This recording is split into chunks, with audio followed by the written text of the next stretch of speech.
Recording in progress.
All right, everyone, let's kick off our festivities this evening with a lively rendition of the Pledge of Allegiance to be led by Councilor Greenberg.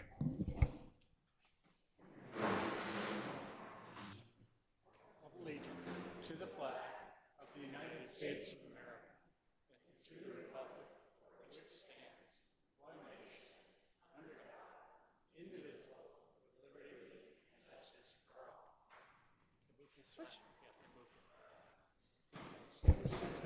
Talk about creature of habit, huh? All right, folks. A couple of quick announcements like we normally run through. We're being both audio and video recorded.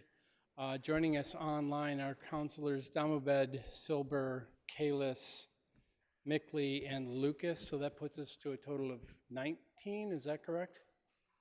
Including the 14 in the room? All right, we have 19 councilors present. I'm pointing that out because we have two items tonight that are on second call that require a vote of 16. So let's see, picking back up where I was leaving off. Anyone in the room who's got their laptops or iPhones on, please make sure you're muted so we don't get the feedback. Also, in the month of September, my favorite little challenge of schedules and so on and so forth, we are going to end up moving both of our Monday meetings to Tuesdays because the 7th is Labor Day. So we'll be moving that to Tuesday the 8th. And then the 21st is Yom Kippur, so we'll be shifting to Tuesday the 22nd. And we'll be posting that on calendars, and you'll get a couple of reminders from us collectively, but just make a mental note. There will be no Monday City Council meetings in the month of September. They will be on Tuesday. And we'll start, both of those, by the way, will start at the regular time, 7:45. So with that said, can we jump into first call items here? Beginning with land use, Councilor Kelly. Let's see if I can get this all straight tonight between what's on first call and what's on second call. Your land use committee report starts on page 140. On that page, however, we have some items that are on second call and were held, so I don't need to discuss them. We then met again, those were things we met in June. We then met on July 7th, and we took up item 131-26 at 93-103 and 0 Thurston Road. And that was approved subject to second call, so I shouldn't have said that either. Sorry. Number 190-26 at 335 Langley Road, that was approved. It's not on second call, so maybe we'll pass that tonight. Then I do have some public hearings to assign, Mr. President. Yep, please proceed. For August 4th, I'd like to request a public hearing for item 225-25, which is a request to allow a 4-story building with 48 feet in height and associated dimensional and parking waivers at 74 Needham Street. Another public hearing on August 4th, number 226-26, which is a request to exceed FAR at 43 Newell Road. Sorry, I'm backing up, going out of order, because that's the way it's presented in my booklet. For July 21st, which is sooner than the ones I just requested. Number 227-26, a request to exceed FAR and facade ratio at 22-24 Mechanic Street.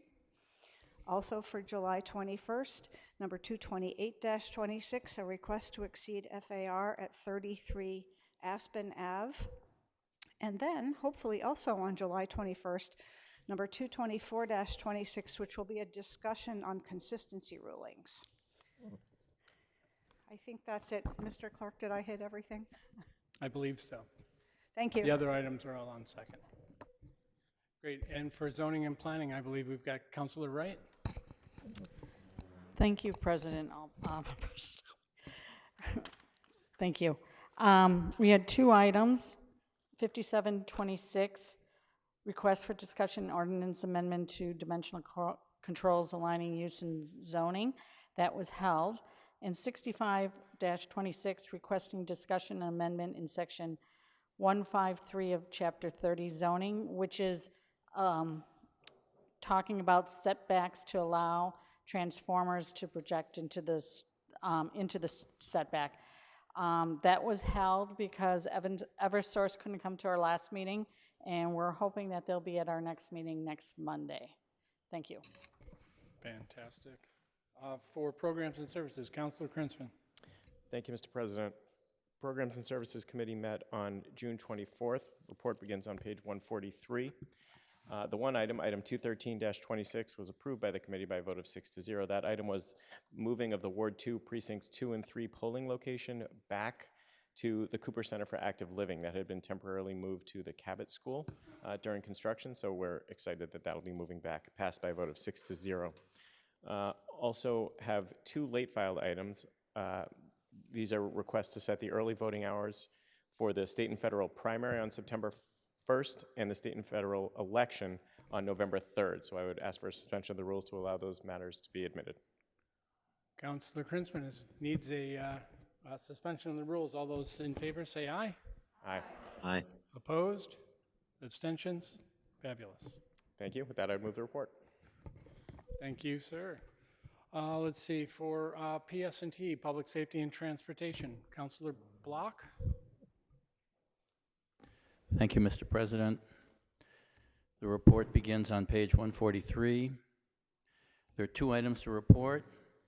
Item 214-26 is honor the mayor requesting authorization to transfer $1,175,000 from the FY27 reserve fund's current year wage reserve to the FY27 patrol services full-time salaries to fund contractual FY27 wage increases to meet the obligation of the FY24-FY27 Newton Police Association Memorandum of Agreement. And item 215-26 is honor the mayor requesting authorization to transfer $710,000 from the FY26 reserve fund's current year wage reserve, with $500,000 going to the FY26 patrol services full-time salaries, $105,000 to the FY26 engineering services full-time salaries, and $105,000 to the FY26 traffic safety full-time salaries for retroactive wage adjustments as part of a recently signed collective bargaining agreements. And that is the report. Thank you. Thank you. Public Facilities, Councilor Kalis. Thank you, Mr. President. The report begins on page 144, and the committee met on 6/3/26. Item 201-26, authorization for a potential lease for solar energy generation at Burr Elementary School, and that was approved 5-0. We then met on 6/17 and covered items 40-26, request for discussion and study on the option of removing the Bullows Pond Dam. That was no action necessary. And then 197-26, transfer of 900,000 for improvements to roadways, sidewalks, and ramps. And that was approved 501. We had amended that just to make sure it was the right accounts. Also, item 216-26, repurpose of 150,000, transfer of 177,000 for renovations at Fire Station 2, and that was approved 7-0, and that concludes the report. Thank you. Thank you. Councilor Grossman for Finance. Thank you, Mr. President. The report begins on page 145. The committee met on June 22nd. The first item, number 197-26, to transfer $900,000 for improvements to roadways, sidewalks, and ramps, was approved as amended. This had been heard in Finance, came back, then Finance took it up a second time. So it was amended to reflect the correct accounts and to change the allocation of money to snow and ice control and removal. Then and that was approved 7-0. 201-26, the authorization for a potential lease for solar energy generation at Burr Elementary School was approved 7-0. 214-26, to transfer $1,175,000 for the Newton Police Department for contractual fiscal year 27 wage increases was approved 7-0. Item 215-26, to transfer $710,000 for retroactive wage adjustments was approved 7-0. And finally, 216-26, to repurpose $150,000 and transfer $177,000 for renovations at Fire Station 2 was approved 7-0. With that, I move the report. Thank you. And finally, real property reuse. Councilor Maliki. Thank you, Mr. President. There is no report. Thank you. Can we get a roll call vote, please, on the first call items? Councillor Albright. Aye. Councillor Baker. Councillor Bixby. Aye. Councillor Block. I accept. I vote no on 190-26.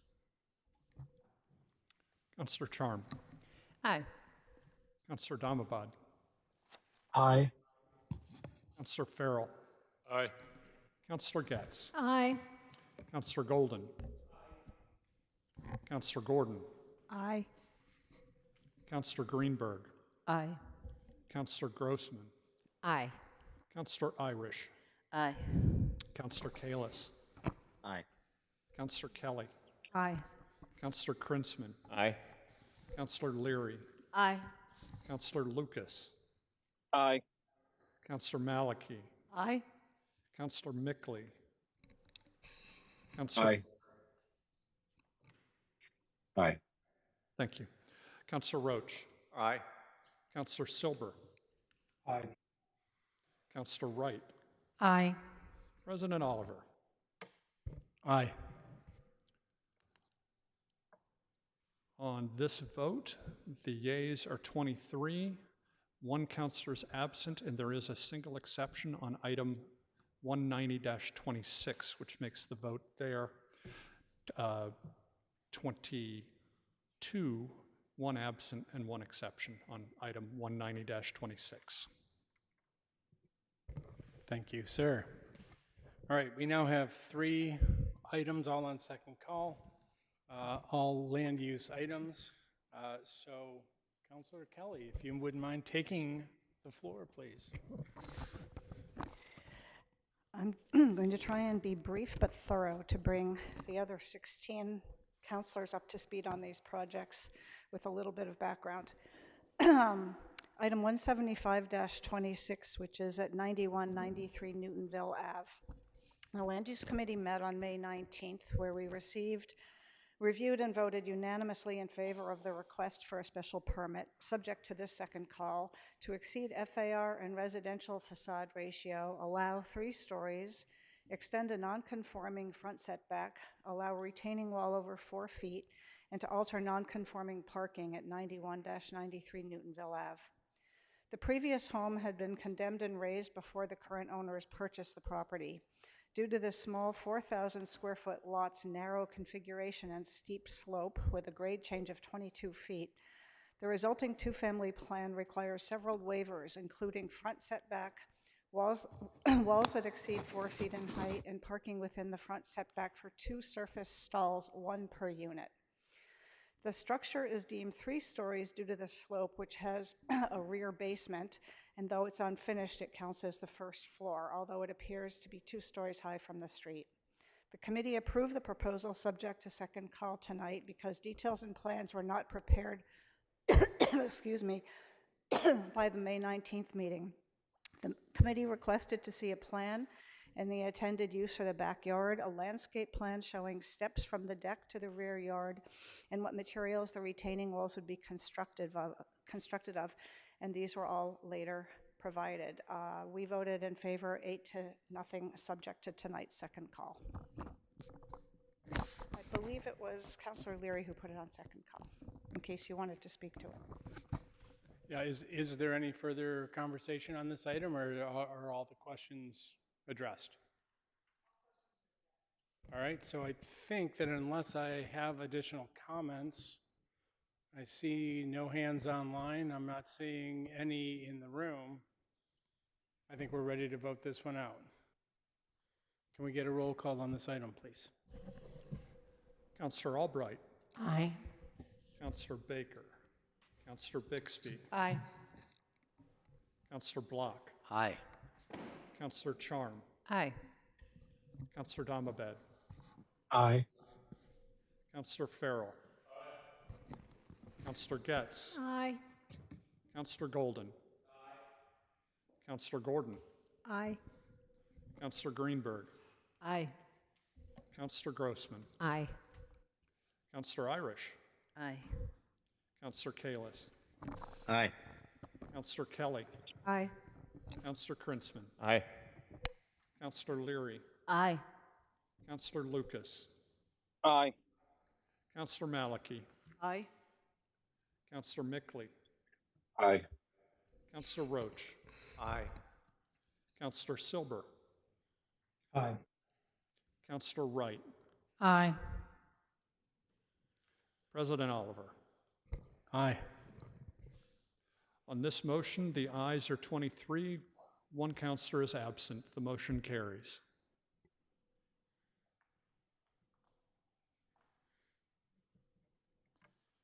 Great. The next item that we have is item 10426, also a land use item. Councilor Kelly. Not quite as briefly, but hopefully adequate and thorough. Item 104-24, which is a request to allow 4 attached single-family dwellings and associated relief at 60 Brookside Ave. This project first came before the city in October 2025 and has gone through several site plan and building configuration changes since then in response to neighborhood and land use committee input. The project includes raising an existing 2-family dwelling and replacing it with 4 units in 2 buildings. Despite some objections to the increased density, there was overall consensus amongst committee members and neighbors that the design is attractive, fits in with the character of the neighborhood, gives the appearance of a single or 2-family home, is set back quite far from the street, similar to most of the other homes along the street. Resident parking for 2 cars per unit is under the building, basically in below-grade garages. There is 1 at-grade parking stall for deliveries, visitors, and so on. Due to challenging topography of a long, narrow, and sloping site, a series of retaining walls totaling approximately 9 feet altogether requires a waiver to allow driveway and parking access. After moving the location and reducing the square footage of the structures, a waiver for side setbacks is still required. The structure is set back over 55 feet from the street. The location and possible screening of the transformer is still a question, and one of the reasons it's on second call tonight.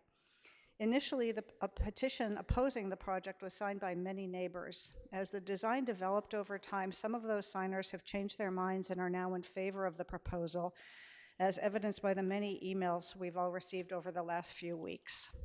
That concludes my summary of this one. Fantastic. And this was put on second call by the committee. Do we understand why that is? Mr. Clerk, is it Councilor Farrell, did you tell me put this one on second call? Does that sound familiar? I That don't know does who- sound familiar. Councilor Farrell was the one who Okay. made the motion on one of the final two. Thank you. I thought Let me that's what find you my told. notes. So let me maybe rephrase the question. Is there someone who's speaking to the item as to why it's on second call? Councilor Block, here we go. Thank you, Mr. President. I cannot take credit or blame for putting it on second call, but I do have something to say about it. Is that all right? When the Land Use Committee meets to consider a special permit petition, we receive a lot of information. This is a typical list. Architectural plans with renderings of how the project will look, site plans with engineering documents, zoning review memo identifying the relief needed for the plan, planning department memo analyzing the impact of the new structure, FAR worksheet, stormwater management report, sewer infiltration inflow mitigation report, Newton Historic Commission report, sometimes a landscaping plan, and a list of abutters who've been notified about the plan. And of course, we hear public testimony and read emails sent to us. In many cases, including 60 Brookside, the petitioner and several members of the Land Use Committee compare the proposed plan to what can be built by right. If you watch the June 16 meeting of our committee, you will see this comparison played a major role in our discussion. How much information did the committee receive about what can be built by right? Nothing. We received nothing that would show even what a hypothetical by right could look like, and it's easy to see why we don't. It's just too hypothetical. There's another reason to avoid considering the by right alternative. It is irrelevant to our charge. Because we are acting as the special permit granting authority, we are required to make a quasi-judicial decision. Newton Zoning Ordinance, Chapter 30, Article 7, Section 7.3.3 provides the criteria for approving a special permit petition. The key determination states, the use as developed and operated shall not adversely affect the neighborhood. This list of criteria does not include whether the proposed plan is better than what can be built by right, or whether it furthers our climate action plan, or whether it advances certain housing policy goals. As the special permit granting authority, we are required to set all of this aside and make a judgment about whether the plan will adversely affect the neighborhood. Too often, our committee is drawn away from this mandate into interesting but ultimately irrelevant discussions about these other considerations.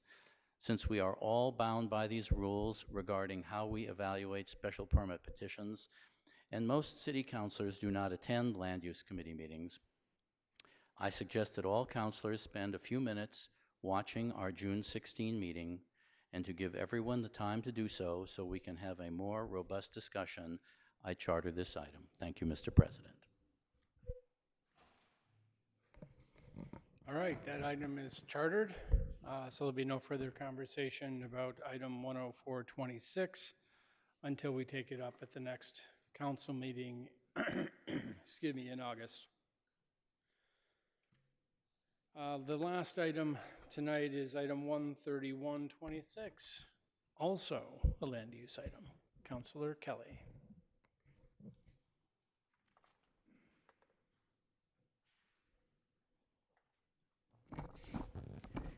Last but not least, item 131-26, which is a special permit request to allow 14 single-family attached dwellings, to allow reduced setbacks, waive rear lot unit areas, etc. This is all at 093 and 103 Thurston Road. The public hearing for the proposal opened on April 14th and was continued on May 12th and July 7th before the Land Use Committee. This Upper Falls site near the Emerson School and Playground is a combination of 3 separate and abutting parcels at 093 and 103 Thurston Road that formerly held the Lupian Landscape Company.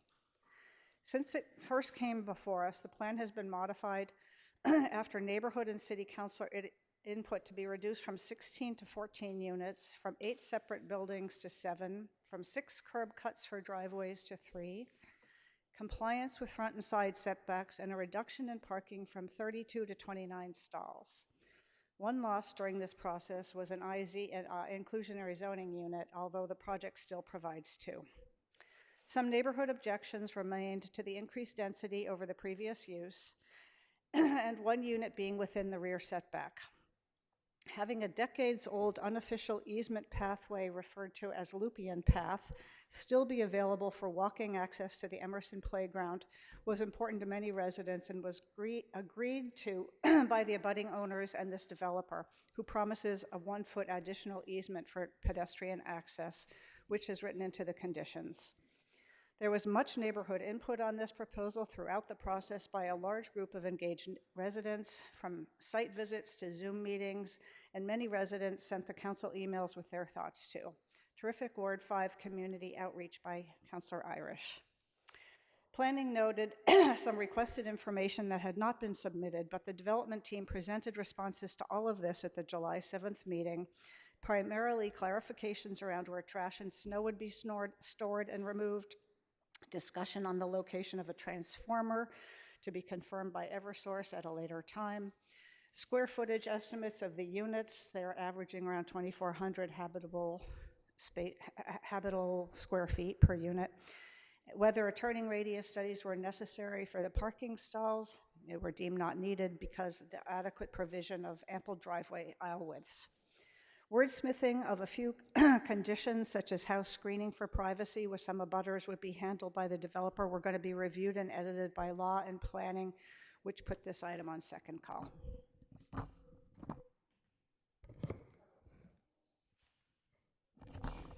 The committee voted 7 in favor, 1 absent, second call. A simple majority vote is needed because of the proximity of this multifamily to public transportation and providing housing. Fantastic. Thank you for that. Discussion on this item, please. Councilor Irish. Thank you, Mr. President. I'd like to move to amend the draft order for petition 13126 at 093 103 Thurston Road to add a neighborhood liaison committee condition. This has been a process marked by real neighbor engagement, well-attended community meetings and hearings that led to meaningful changes, and it became a better project because neighbors stayed engaged. This is a dense project, 14 units on a combined lot, but more important, this density isn't happening in a vacuum. This site sits literally steps away from an active playground, a playground where a countryside school aftercare program runs, and steps away from an elementary school bus stop.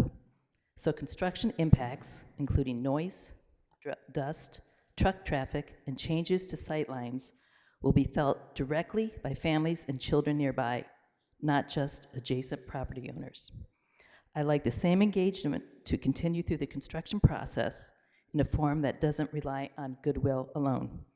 I move to amend the order accordingly, and I thank you all for considering adding this condition. All right, we have a proposal here, proposed amendment. Do you happen to have final language from legal yet?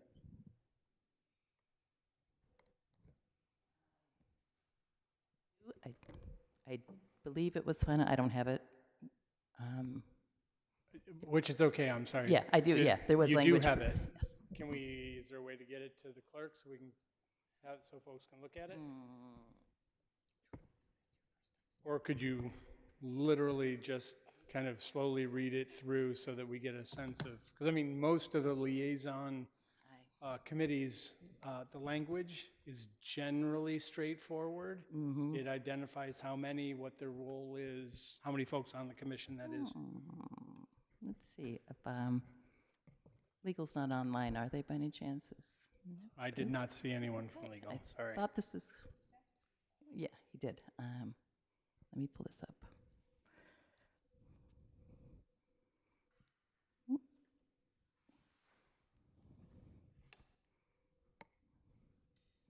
Okay. One moment. Thank you for your patience. I want to make sure I read the correct one here.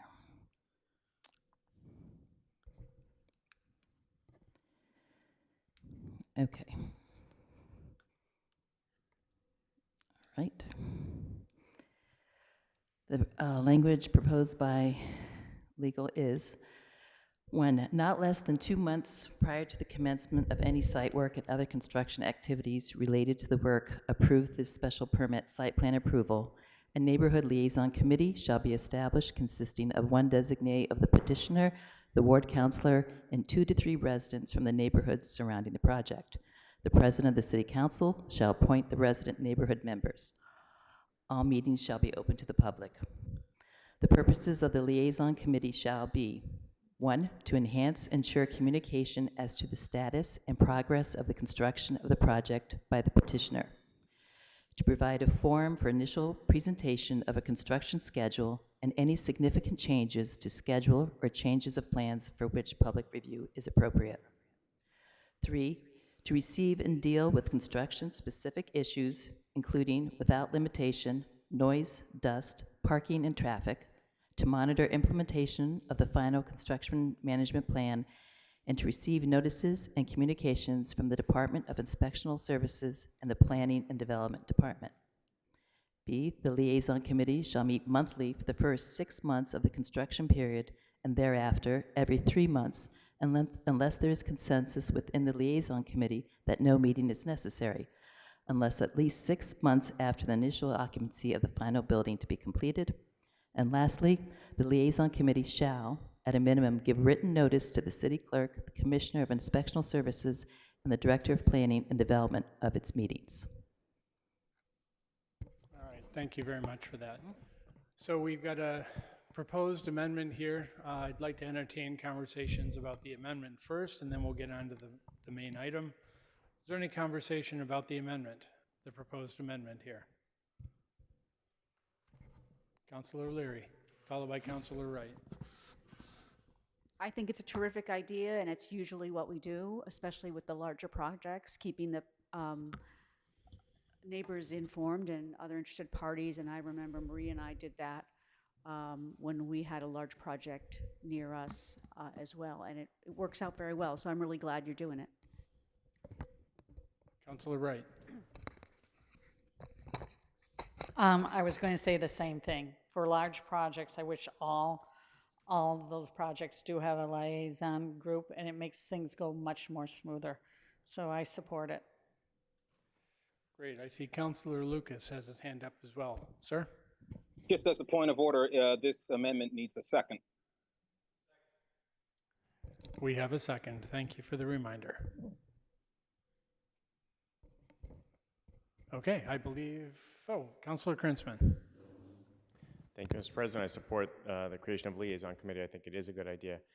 I feel like you said the membership was essentially 4 people, one of which was the ward councilor. Is that right? Did the 2 at-large councilors want to be on it? Are they okay with that? Or I'd just love to hear from the 2 Ward 5 at-large councilors, because oftentimes all 3 councilors from the region either have an opportunity to serve on it or are interested in serving on it. So.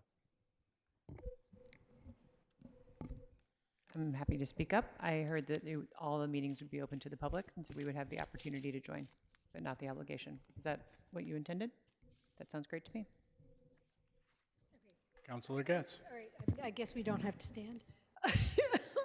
So I'm perfectly supportive of this, and I'm fine with it, you know, in terms of being in Upper Falls, and it's appropriate for the ward councilor to be involved.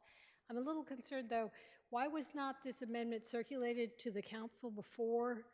You know, in terms of just, you read it into the record and we discussed it this evening, but it sort of seems as if it should have been given to us in a time frame. I don't know. I'm just, we don't have any legal people, you know, online, so I just don't know about that piece. I understand your point. I think it was kind of a a late afternoon work item that they got to later in the day. I would think that what I heard, at least in that description of the liaison committee's work, it seems to be fairly straightforward, but your point is well taken. Councillor Albright. I'll just say that typically these liaison committees do have one counselor who's named as the member to be there all the time and call the meetings, but the other ward counselors always attend as well. So it works pretty normally this way. Councillor Kelly, followed by Councillor Charm. Just to follow up a little on Councillor Getz's point, the wording came directly from the law department this afternoon to Julie Irish. The attorney who usually does our land use projects was on vacation all of last week, which is why we didn't get it ahead of time. But there are two options generally, and this is a smaller project than most that have community liaison. So he gave the wording for two different types to Julie and let her choose which one she thought was appropriate. And I agree that one counselor from the ward appointed, but the other counselors are always welcome and helpful if they attend too. Thanks. Councillor Charm.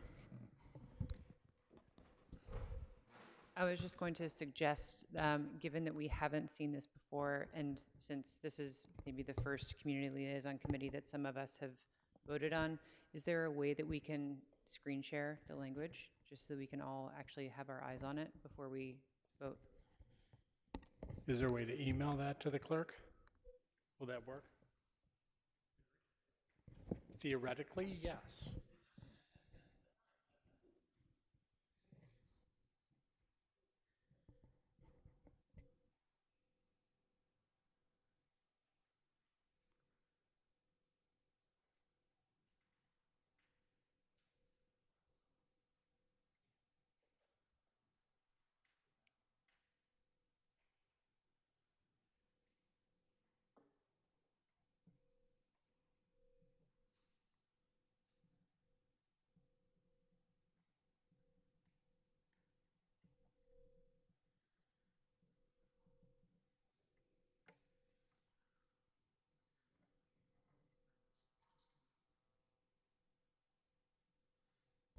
We have progress.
Just imagine there's a pinwheel in the middle of your vision because things are happening.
Yeah, how about that? Can we maybe zoom in a little bit, or I'm already seeing thumbs up, like crank it up. Is that better, folks? No.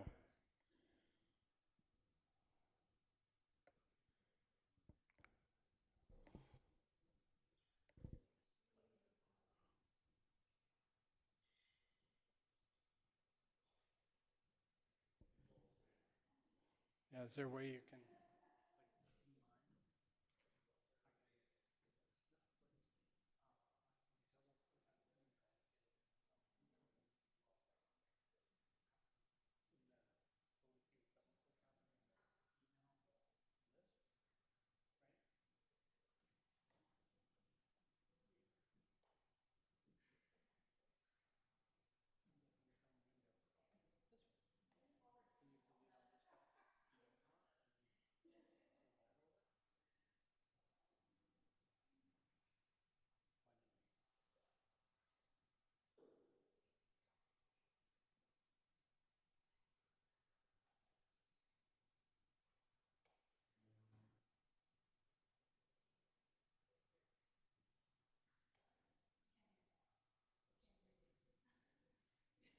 How about that? Is that better?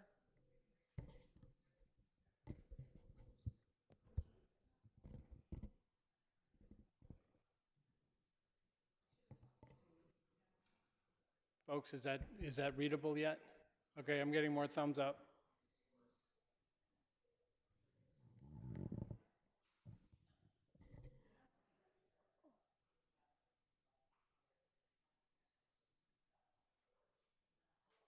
All right, so folks, now that we have it both verbally and written, are we approaching comfort zone here? I need some thumbs up. How about the folks online? Can you read it okay?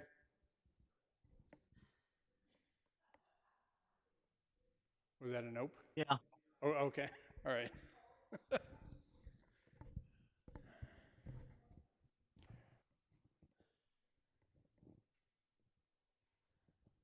All right, so I'm just going to ask for a show of hands in the room.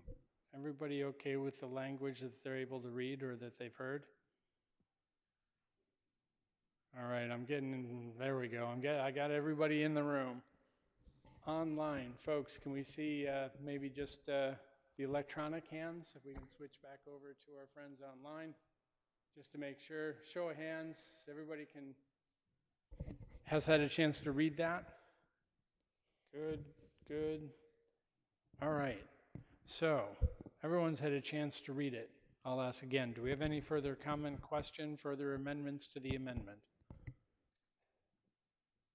We seem to be okay. I'm sorry, Councillor Block. I'm sorry to raise this question, but You're gonna anyway. yeah.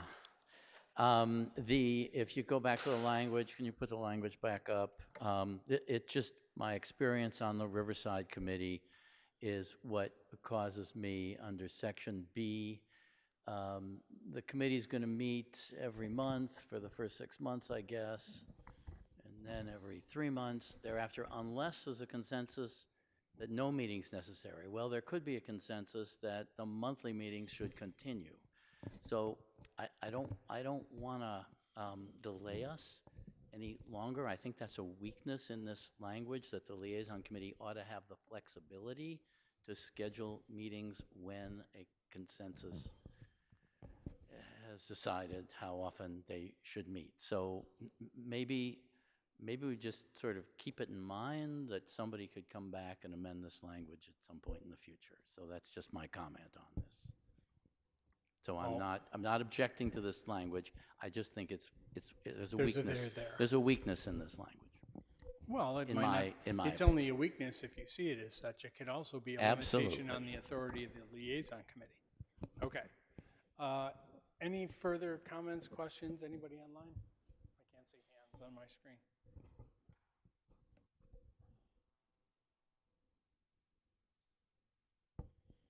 All right, I am seeing none. I do have one quick question for the chair of land use. We are making an amendment to conditions that I believe the petitioner agrees to subsequent to our collective approval. Is that true? Yes. All right, so we don't need any further conversation with petitioner. We can approve this language as is, and they will see it in its entirety after the council has approved it. It is my understanding that planning and law fine-toothed the conditions that were questionable, that were really wordsmithing, not substantive. And this was one thing that we actually discussed with the petitioner after the Land Use Committee meeting while we were here in the chamber. So it will not strike them, and they verbally agreed to it. So Fantastic. I love it when a plan comes together. All right, so then I'd like to take a, can we do the vote on the amendment as a voice vote? Understood, but okay. So can I get a motion to approve the amendment, and we'll do that by voice vote. So can I get an approval to move? All right, I've got Councilor Kelly. I'll grab a second from Councilor Roach, just in case Councilor Lucas needs a second. All right, I'd like to take a voice vote on the amendment as we just saw on the screen. All those in favor, please say aye. Aye. Aye. Aye. Opposed? Fantastic, the ayes have it. All right, so now in front of us is the item with the amendment we just went through. I'm sorry, great, thank you. Yeah, there we go. Is there any discussion on the full item? Seeing none, I have no hands in the room. I'd like to call for a roll call on the item, please. This is item 131-26. Councillor Albright. Aye. Councillor Baker. Councillor Bixby. Aye. Councillor Block. Aye. Councillor Charm. Aye. Councillor Damabad. Aye. Councillor Farrell. Councillor Getz. Aye. Councillor Golden. Councillor Gordon. Aye. Councillor Greenberg. Aye. Councillor Grossman. Aye. Councillor Irish. Aye. Councillor Kalis. Aye. Councillor Kelly. Aye. Councillor Krinsman. Aye. Councillor Leary. Aye. Councillor Lucas. Aye. Councillor Malachy. Aye. Councillor Mickley. Aye. Councillor Roach. Aye. Councillor Silber. Aye. Councillor Wright. Aye. President Oliver. Aye. On this motion, the ayes are 23, the nays are 0. There is one absence. Motion carries. Fabulous, thank you, sir. And before we go to our final motion of this evening, I would be remiss if I didn't point out, despite her not wanting a round of applause, we had a counselor who made her first comments this evening in full council, Councilor Irish. Well done.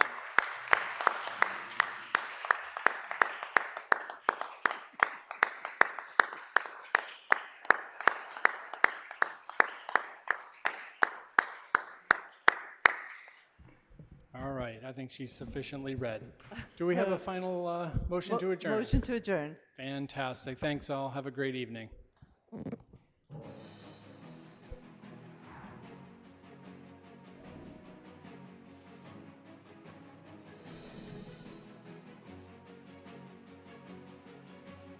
Recording stopped.